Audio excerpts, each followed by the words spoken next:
इस वक्त की बड़ी खबर आपको बता दें जो जुड़ी है चावल से। गैर बासमती चावल से सरकार निर्यात से बैन हटा सकती है।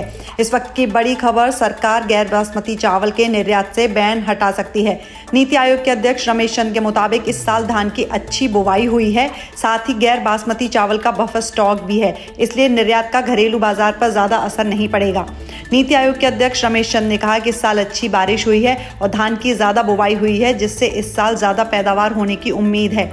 उन्होंने कहा कि बैन हटाने से स्टॉक और कीमतों पर असर नहीं पड़ेगा, इसलिए निर्यात शुरू करने से घरेलू बाजार प्रभावित नहीं होगा। पिछले साल के मुकाबले इस साल 14% ज्यादा धान की बुवाई हुई है और करीब 2.77 मिलियन हेक्टेयर में धान बोया गया है, जिससे इस साल धान की बम्पर पैदावार होगी।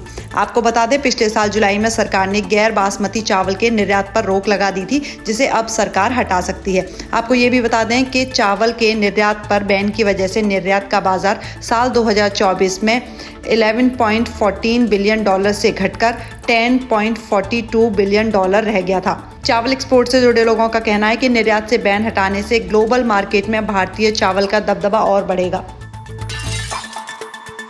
इस वक्त की बड़ी खबर आपको बता दें जो जुड़ी है चावल से। गैर बासमती चावल से सरकार निर्यात से बैन हटा सकती है। इस वक्त की बड़ी खबर, सरकार गैर बासमती चावल के निर्यात से बैन हटा सकती है।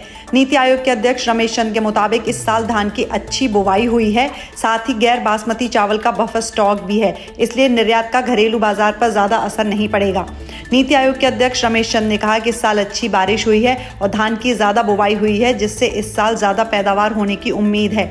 उन्होंने कहा कि बैन हटाने से स्टॉक और कीमतों पर असर नहीं पड़ेगा, इसलिए निर्यात शुरू करने से घरेलू बाजार प्रभावित नहीं होगा। पिछले साल के मुकाबले इस साल 14% ज्यादा धान की बुवाई हुई है और करीब 2.77 मिलियन हेक्टेयर में धान बोया गया है, जिससे इस साल धान की बम्पर पैदावार होगी।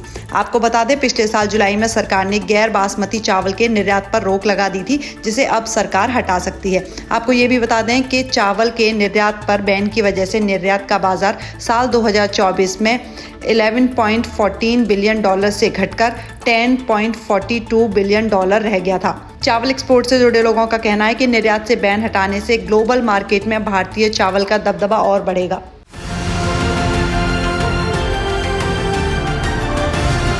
किसान तक, किसान तक, किसान तक, किसान तक, किसान तक, किसान तक, किसान तक। खाना है तो उगाना है, खाना है तो उगाना है, किसान तक, खाना है तो उगाना है। किसान तक, खाना है तो उगाना है।